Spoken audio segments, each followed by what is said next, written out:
If you've used TikTok in the last 2 to 3 years, you've probably heard this sound before. All for nothing at all. Its villainous trait was unique to the platform, one which, if you ask your friend about its identity, they pair it with the bright sounds of voice changers and pop music.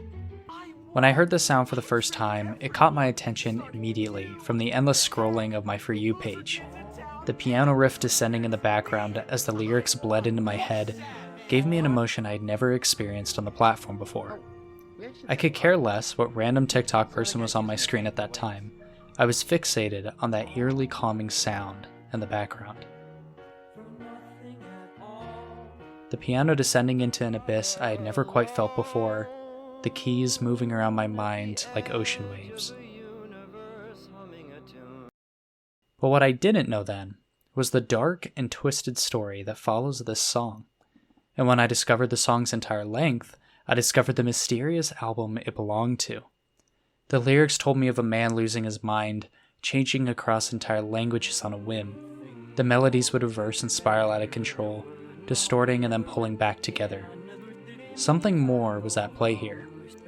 And when I found out that nobody truly has the answer for what this album was about, I found myself descending into my own black abyss. Alone at the edge of a universe humming a tune with sparkling crystal souls aglow.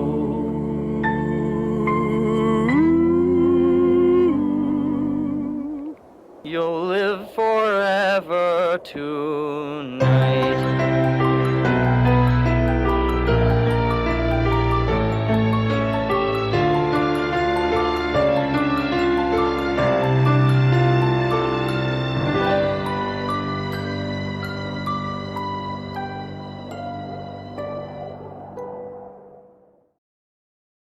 This is Ron Wiles.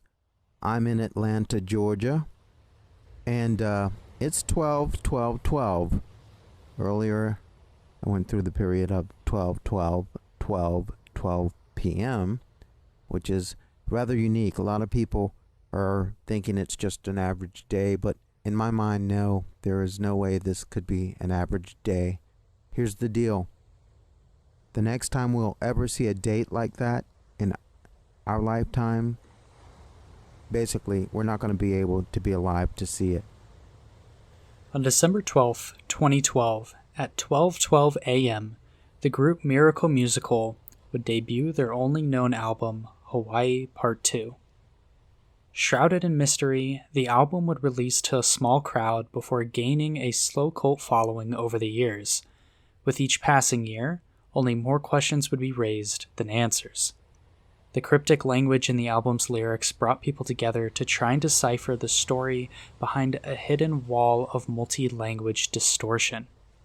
These people would create forums, wikis, and various artworks to try and convey what exactly this album was about. And yet to this day, nobody truly has the answers. And when I started my research, there was one question that I had before anything else. Who is Miracle Musical? Where did the name Tally Hall come from? Zubin. There's a mini mall around our house. It used to be a mini mall called Tally Hall. It was a food court, and The year is 2002, and in December of that year, the group Tally Hall would form. Spearheaded by the talents of lead vocalist and guitarist Joe Hawley, the group would label themselves as a rock band and gain a substantial following over the years.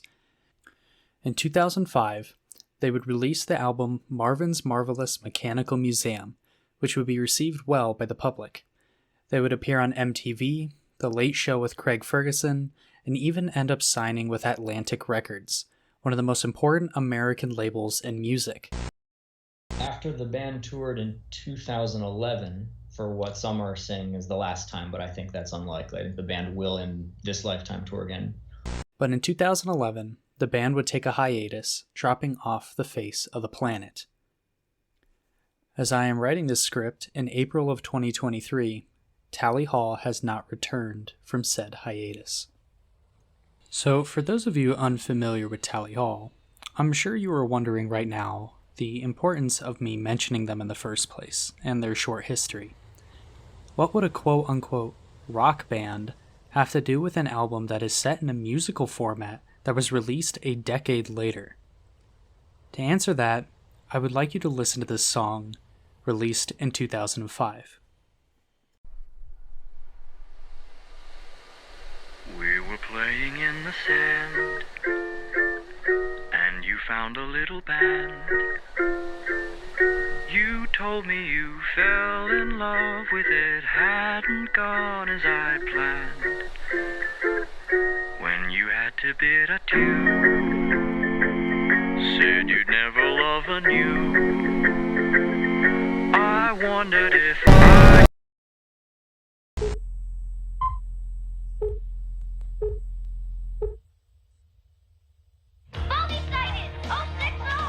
F-14 will scramble. You're the F-14 Tomcat fighter pilot.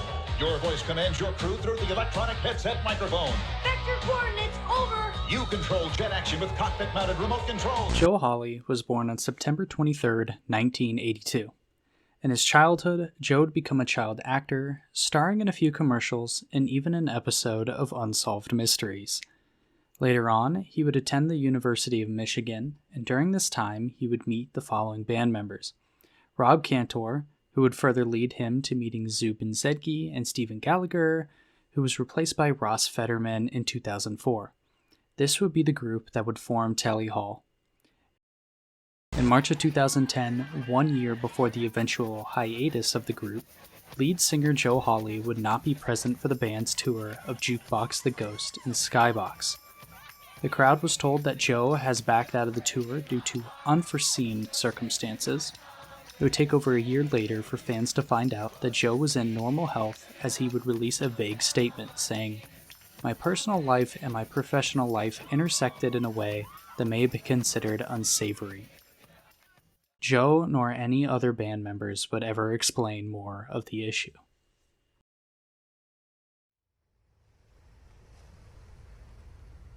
Joe Hawley would be the first answer to stem from Hawaii Part 2.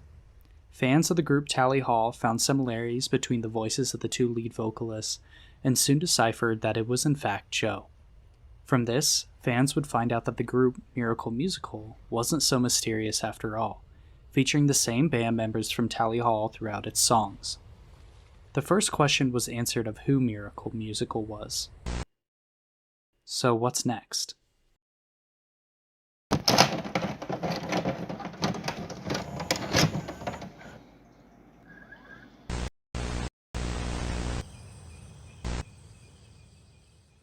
So this album holds a lot of different meanings to a lot of different people. To be completely honest, nobody can agree on exactly what this story is about, nor the meaning of the album itself. The best way I can try and explain this to you all is why this album deserves your attention. And the best way to do that is by breaking down each song one at a time. The album is structured like that of a musical, so that will be our best bet. That's right, you heard me. It's like those super kid-friendly Disney movies from the 90s, except it's about murder, mental illness, and forever being stuck in the black abyss. A musical has 3 parts. The book, or libretto, is the story of the musical. Next comes the music, to help give the audience the right emotion, and then finally the lyrics to further share the story. Hawaii Part 2 does this to an extreme, as not only is the music high quality and complex, but also the lyrics and book are heavily convoluted in nature. By the end of this Part 2 to Hawaii's Part 2, you know what, just bear with me, I promise it will make a bit more sense soon. Join me on this wonderful journey, friends, as we dive deep into the black abyss.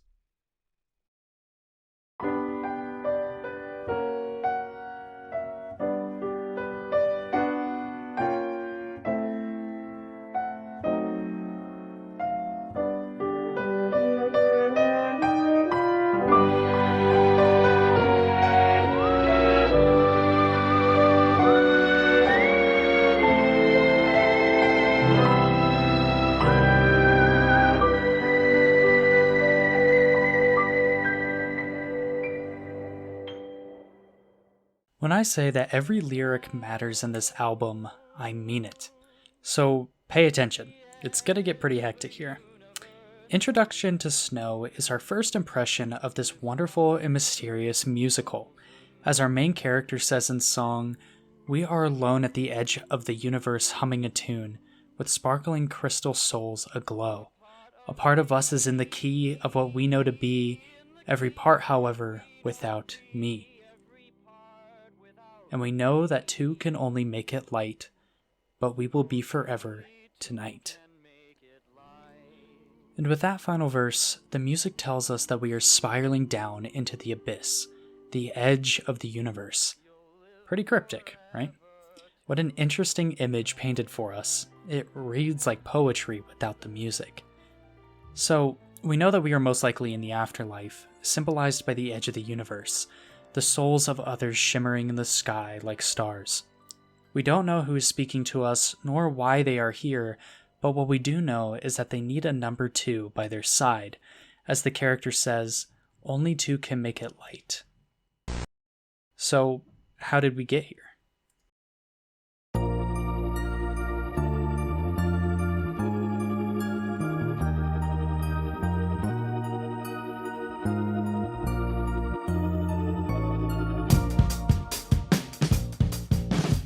Let's flash back in time for a second and let the main character tell us where we are.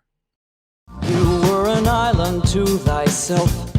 You had a heart you hadn't felt. Why would it hurt me? Or was it real? It was the night we had to part. We were afraid to miss the start. What did it matter? Why would it matter? And could we heal? So let's start with these lyrics first. Our main character is talking to someone else, discussing that they were experiencing love for the first time and were questioning it if that love was even real. And if that love were real, should it hurt our main character? Lots of questions are asked with so few answers, but let's see what the protagonist says next. I was a victim of magic, of power, catching my breath as I bled on the ground. Somebody called me to follow, I followed, looking around without hearing a sound. Something happened here that we don't know about quite yet. Something ominous that called out to our protagonist, beckoning him to do something violent. Do you think that God can intervene in the universe as he wants, or is God too bound by the laws of science? I don't think it is very useful to speculate on what God might or might not be able to do. Rather, we should examine what he actually does with the universe we live in.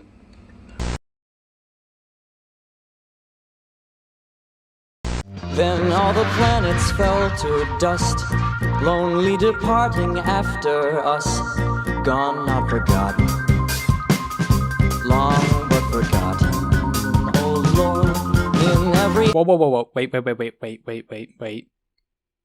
Did you guys catch that last part? Well, play it again. Long but forgotten. Oh Lord. You guys heard that, right? He says old lore at the end. So something happened after this event, his world came crashing in, and yet he writes it off as old lore.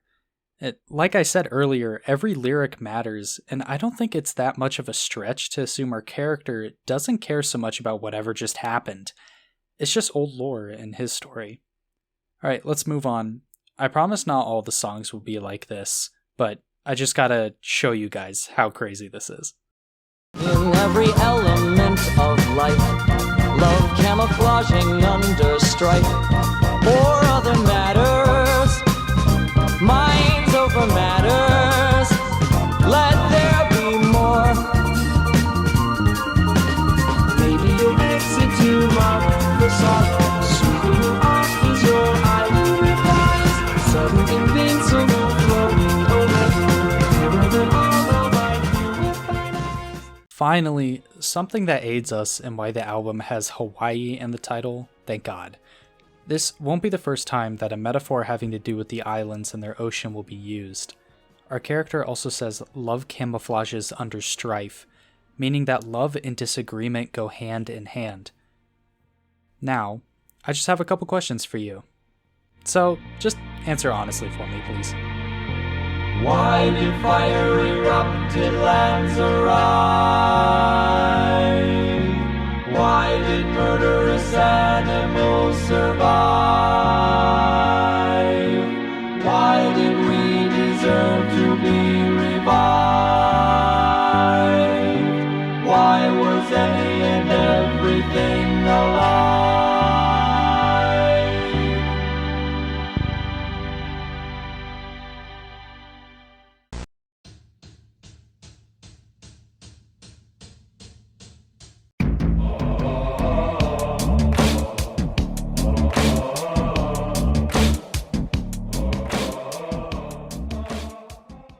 Time to change things up a bit.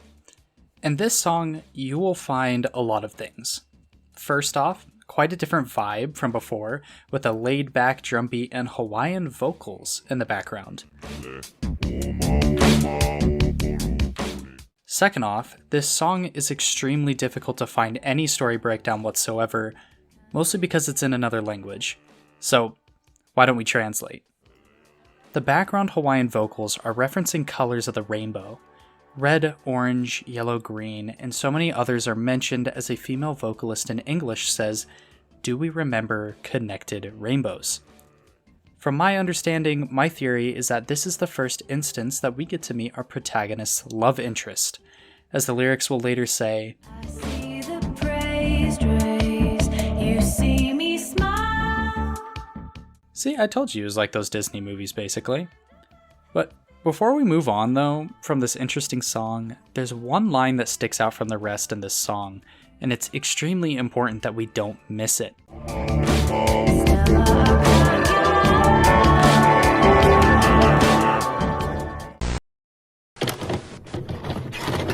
About 1 minute and 53 seconds to be exact, Stella Octangula is said as a distant trope.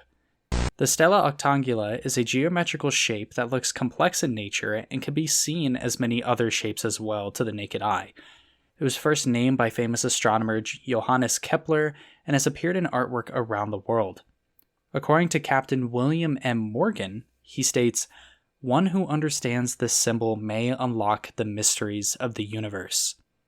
It just so happens that the official website for Miracle Musical has this exact symbol as the background. Interesting stuff. The shape definitely has a prevalence to this group. Time for a philosophical dive, though. It's time for us to attend the white ball.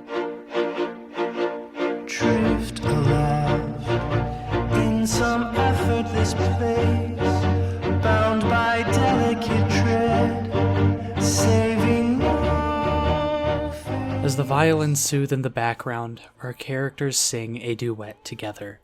The love interest and our protagonists dance as they discuss the most important motif of Hawaii Part 2, the afterlife. Certain questions in science, we also think about religion and whether there is a life after death, and most scientists I know don't believe in a particular God. What is your view? Physicists believe that the universe is governed by scientific laws. These laws must hold without exceptions, or they wouldn't be laws. That doesn't leave much room for miracles, or God. I regard the afterlife to be a fairy story for people that are afraid of the dark.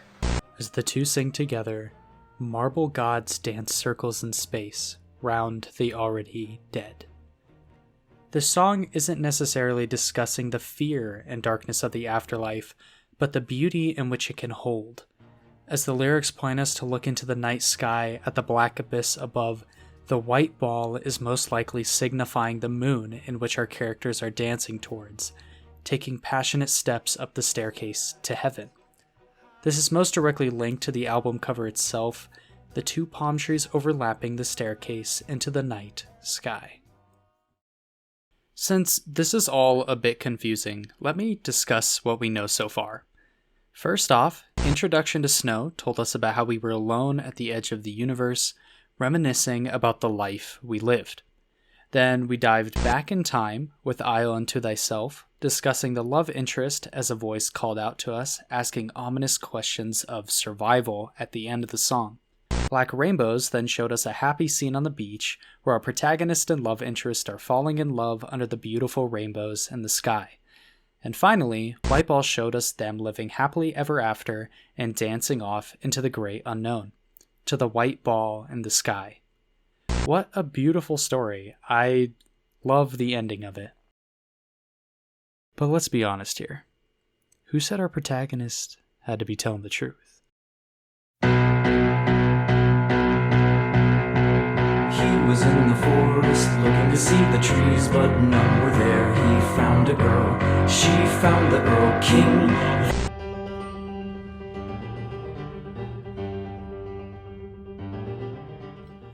For you to understand where this story is heading next, I'm going to need to provide some background context. Let me introduce you to Franz Schubert. The song you are listening to right now is Erlkönig, or also known as Earl King. Arguably Schubert's most famous work, the piano and lyrics tell a story of a father carrying his sick child through the woods on horseback. There are 4 characters in this story: a narrator, a father, the child, and the Earl King. Each character sings in a different tone of voice to establish the story of the piece. While riding, the child cries that he sees something in the distance, a figure bearing a crown and calling out to him in a deceptive tone.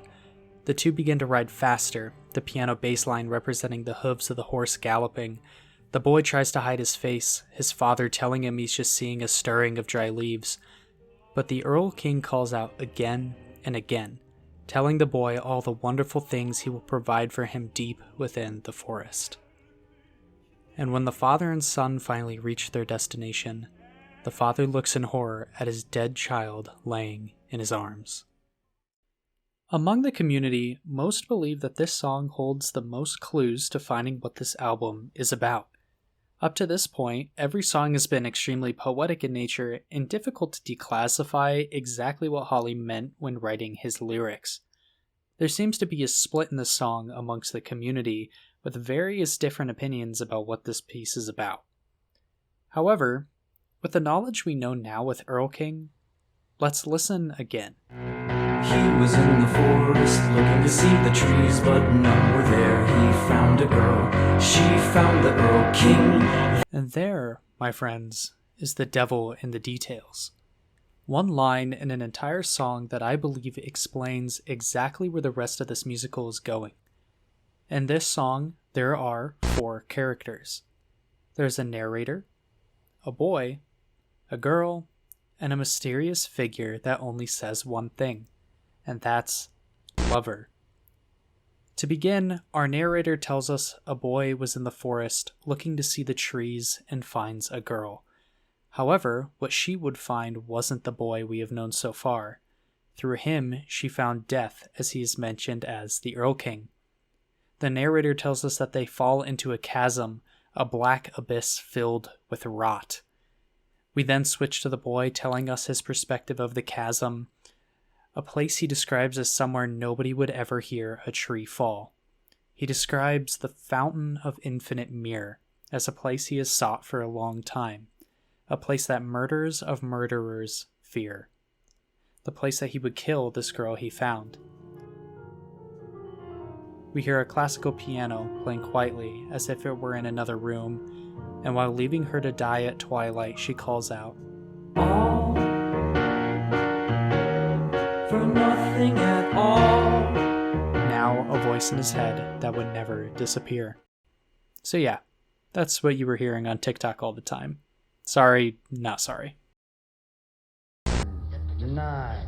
Ignition sequence starts. 6, 5, 3, 2, 1.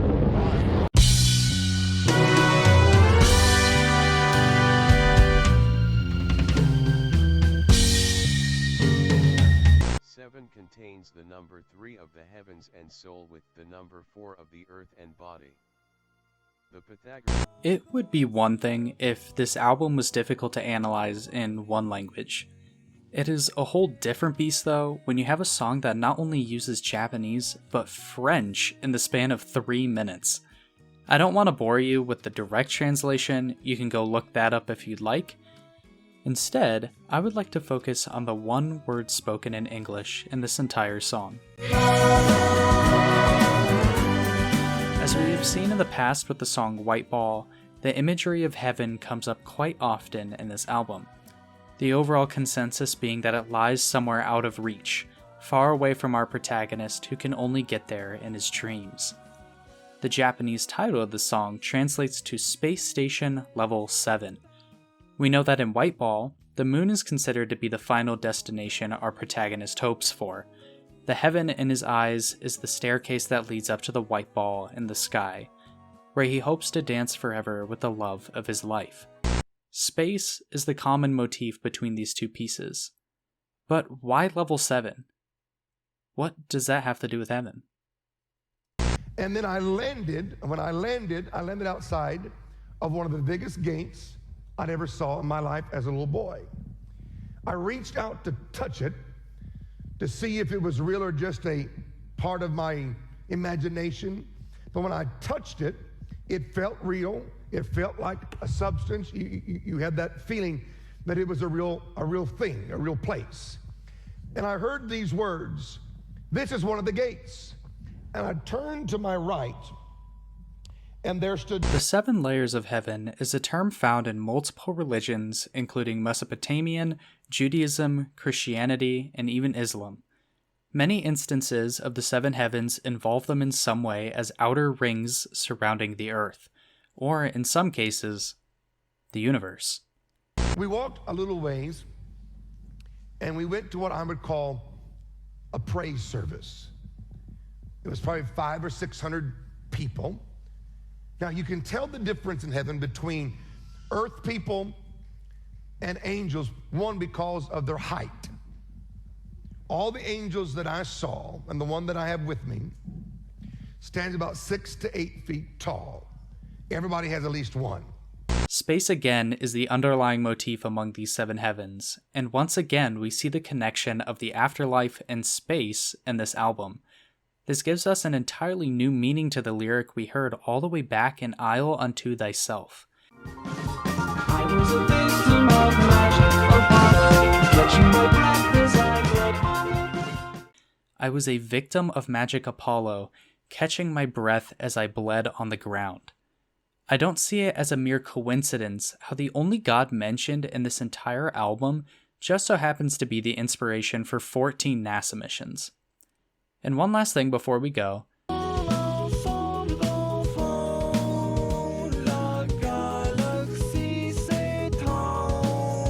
The French section of the song you're listening to will come back later. Keep that in mind.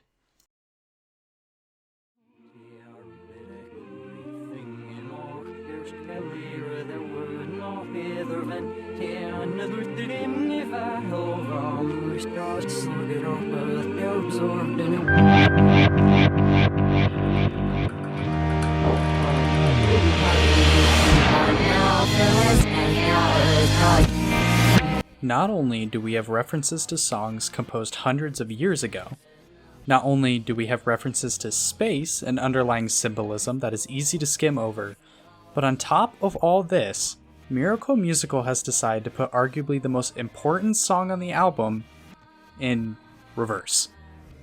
What you are hearing right now can sound like a crowd murmuring about someone, or to others, the idea of losing one's mind. The interpretations of the song are vastly unique, some taking the lyrics more literal than others. On the one hand, the title is a dead giveaway that the song is most likely about someone being sentenced to the electric chair. On the other hand, though, some say it is a direct continuation of the song Murders, picking up right after the main character left the forest he killed the girl of his dreams in. To me, though, neither of these explanations are quite right, and let me explain to you why I think that is. Throughout this album, we have seen various instances of other voices chiming in on our character's story. Murders is the best example of this, where we have heard snippets of a nameless character telling us who we are. She found the Earl King. They were.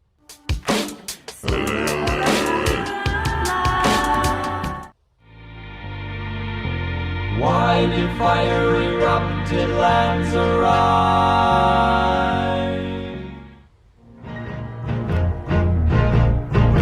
Check it out.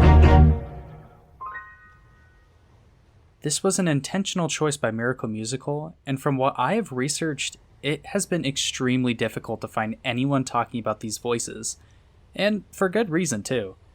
They only occur sparsely, and they only have mere seconds of dialogue before being buried again by the main music.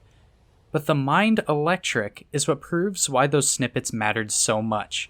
They weren't physical people, nor were they higher powers narrating the story. They were the voices. Rate as time goes on. There's a characteristic lack of interest in the environment, withdrawal from contact with others, and with it goes an increasing loss of emotional response. These people become vague and empty. Their manner is childish and they are gawky. They show little or no initiative and spontaneity. If they do react emotionally, their reaction is often inappropriate. They have, of course, no real plans for the future. Vera, you told me another time that sometimes you hear voices talking to you, can't see the people. Does that happen often? Yes, I think it's all day. All day? Yes, I don't think my head's ever been free of anybody talking. Can you hear them now? Since I was a young girl. Schizophrenia is a disease we still don't completely understand in the scientific community. For one, it only was starting to get used as an official medical term about 100 years ago, and only diagnosed for the first time in 1887 by Dr. Emily Kraepelin. However, schizophrenia is believed to have followed mankind throughout much of its history, and yet we still don't have the answers we want. Here is a quick snippet of a simulation of what it would be like to have schizophrenia. This may be sensitive to some listeners.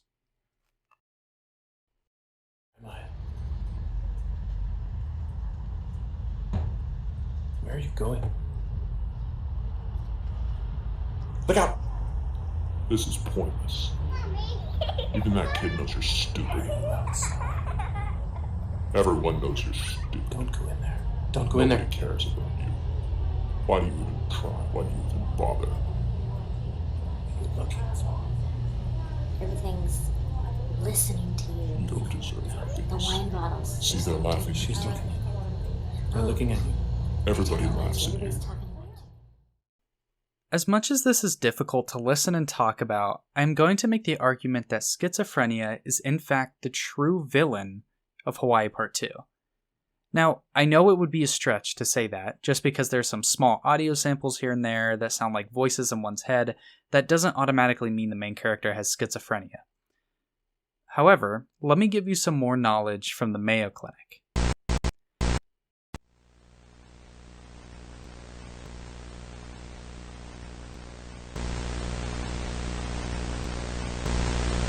Does that sound familiar at all?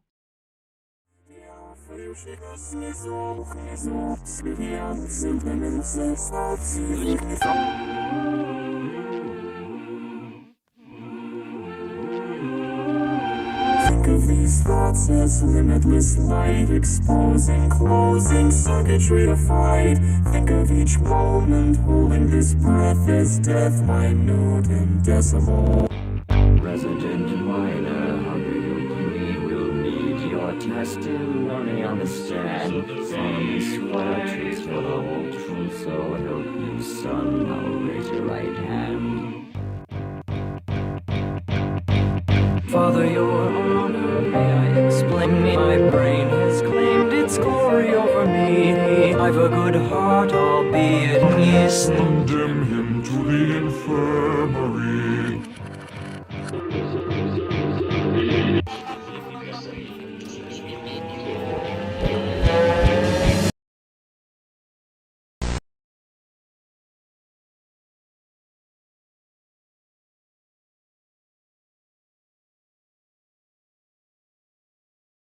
See how I circle imaginary lines that the maze of my design carry you on. Just bump my head and my face turns purple. One of my favorite songs on the album, Labyrinth follows a unique approach of a retro video game-esque sound. After the electrocompulsive therapy performed on our protagonist in the asylum, there's nothing left to do but spiral out of control into our own thoughts. With each electric shock that courses through our body, a new wall is constructed in our mind, a labyrinth we are forever lost in. We wrestle with our fate, now decided for us, to die alone in this asylum we are locked in. As the lyrics of the song tells us, Running in circles, trying to escape from this thing that I fear. Everything seems clear, like the end is near. In the rear, I can see the beast getting close, surrounded by ghosts in the cloud of smoke. The smoke this right here is why I'm so in love with this album. The interconnectedness of every lyric, the juxtaposition of every syllable, and the creation of a story that loops in on itself line after line. Listen to that last part again. is near.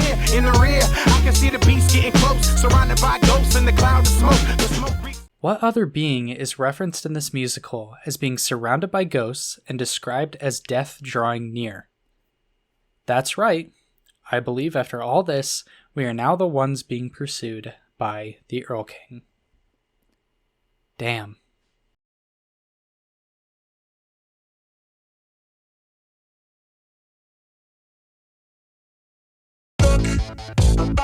look at what you done now to me. Get tired and ornery. I'm leaving today. Finally, we've gone to a song that doesn't require a deep dive into its meaning. This song is one that helps us solidify that we are rotting away in a life we are miserable in. Time Machine is simple in nature. The lyrics tell us about how we long for the past and wish we could go back in time. As the first lyric in the chorus tells us, live the dream with a time machine. Let me tell you, from my perspective analyzing every lyric in this entire album, it's really nice to have a song just be simple about going back in time to a place we miss. You guys have no idea how long this has taken me to get through, but don't fret, we are almost at the grand finale.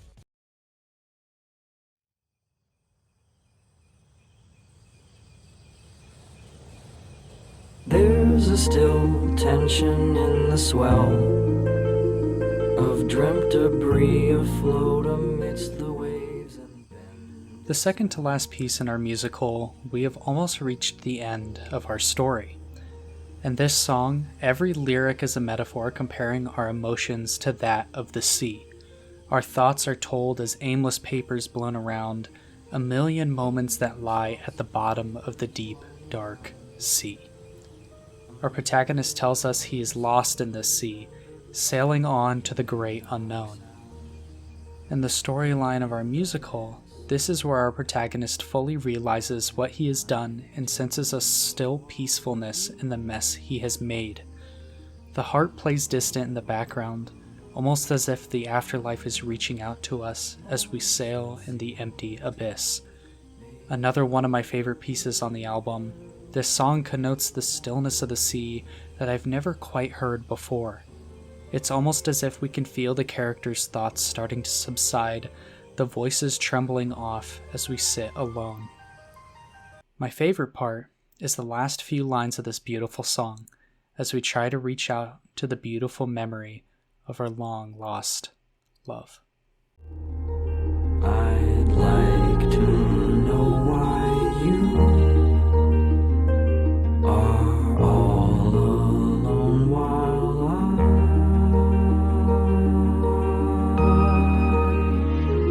you're unsure if I am a loose end or a strand that waits for you to mend or understand.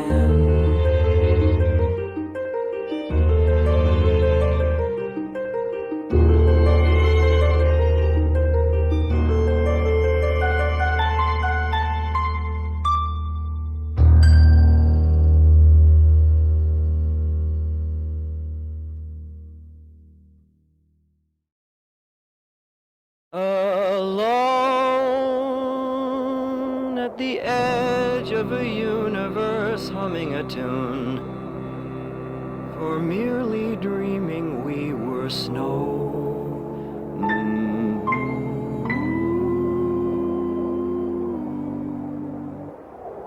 A siren sounds like the goddess who promises endless apologies of paradise. And only she can make it right. So things are different tonight.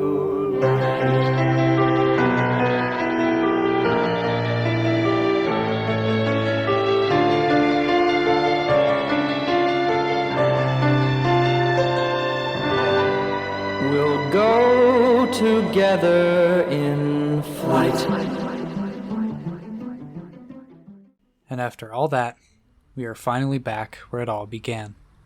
A piano descending into the abyss in which we once started, Dream Suite in C major is the end to this beautiful story, one filled with love, passion, deception, and guilt. As our final piece, C major references a multitude of motifs throughout the album that we have discovered along the way. We get the same original melody that we heard in Introduction to Snow. The lyrics changed ever so slightly as our protagonist reflects on his lost love, the one he believes is the only person who can bring him to paradise. He compares her to that of a goddess, a being that will be able to save him from this horrible world. With the line, "We'll go together in flight," it symbolizes the passing into the afterlife, a realm beyond our understanding and one that our protagonist has been waiting to be taken to.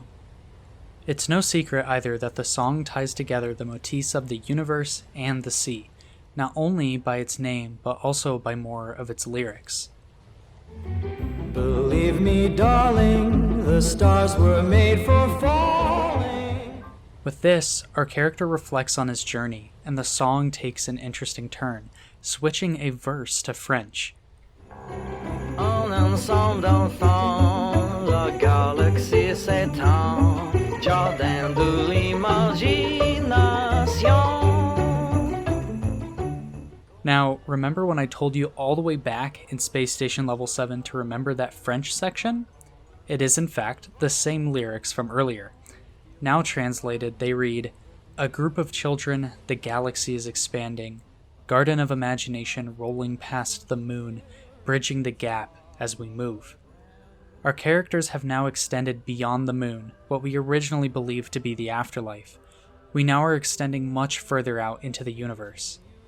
Unfortunately, this doesn't necessarily mean that we are going somewhere good. An 18th century adventurer thought he could use willpower to get to outer space. A French balloon designer provided everything the space traveler could desire. After the French section, the song starts to spiral out of control. The send-off lyric for all of this follows soon after. It feels like flying, but maybe we're dying. A cosmic confluence of pyramids hologram.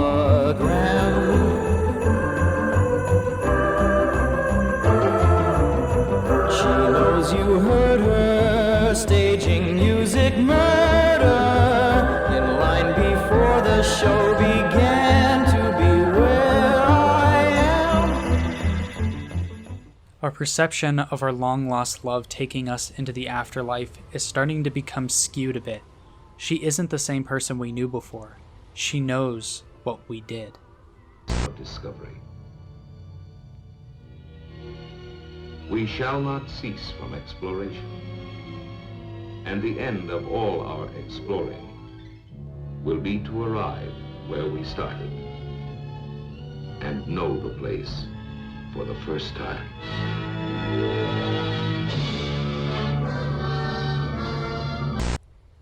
After this, we get another waltz feel similar to that of White Ball.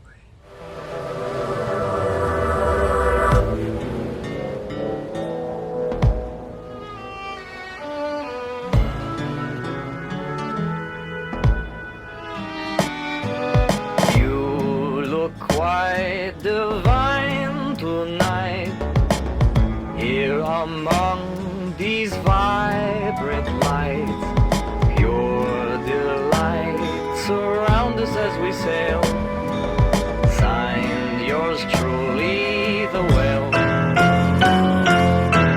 The parallels between this section of the song and White Ball ties to its lyrics, where we are singing about how beautiful this goddess looks with us. We embrace how we are excited for the kingdom, a reference to our character believing he is going to heaven. But the next lines to follow, sung in a female voice, will show why we are in fact not going to heaven. Our part is wholly ending, come back and be final song, so long, so far. We will be atoning at last eternal through the crest above a blinding star.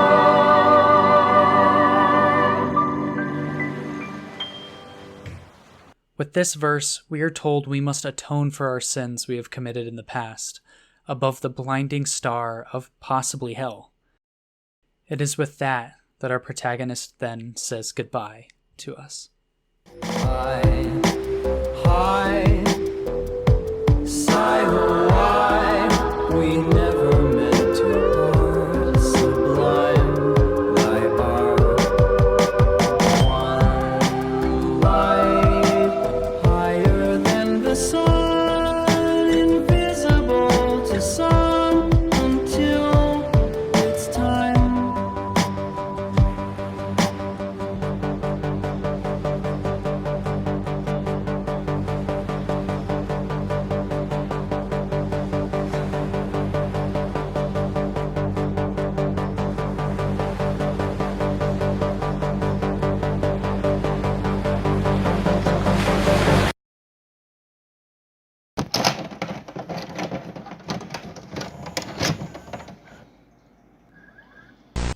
Dream Suite in C major is a piece that can be interpreted in a million different ways.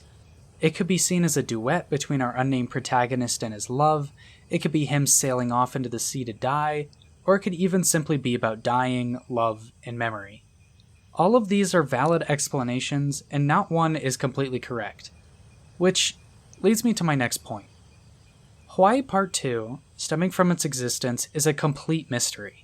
Its lyrics are ones that you have to dive deep into, like poetry, where they can have so many various meanings.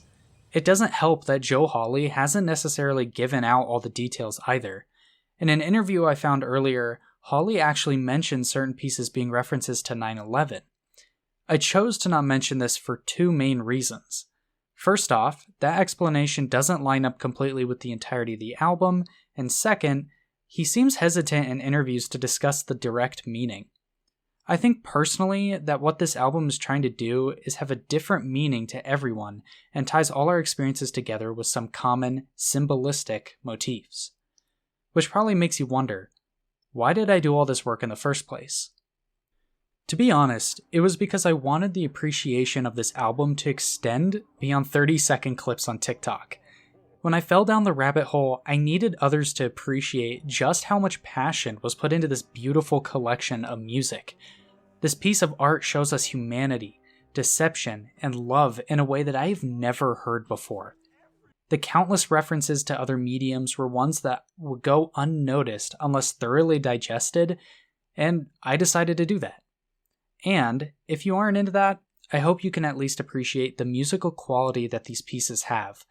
They include some of the most beautiful piano parts I have ever heard, and I can only hope more people discover this album and its mystery.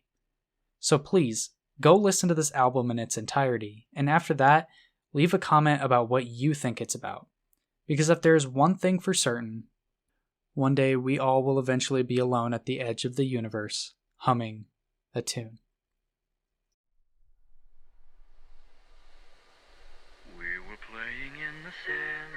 This video would not have been possible if it weren't for the thousands of dedicated fans to this group. I would like to thank the various subreddits involved, including their fun facts that I have on screen now. I would love more in the comments below if you have them, because there are always new things I am discovering about this album. In the description, you can find 20 plus sources that I used to make this video, including the fan animations I used. Again, thank you to the community that makes things like this possible. And thank you all for watching. was you.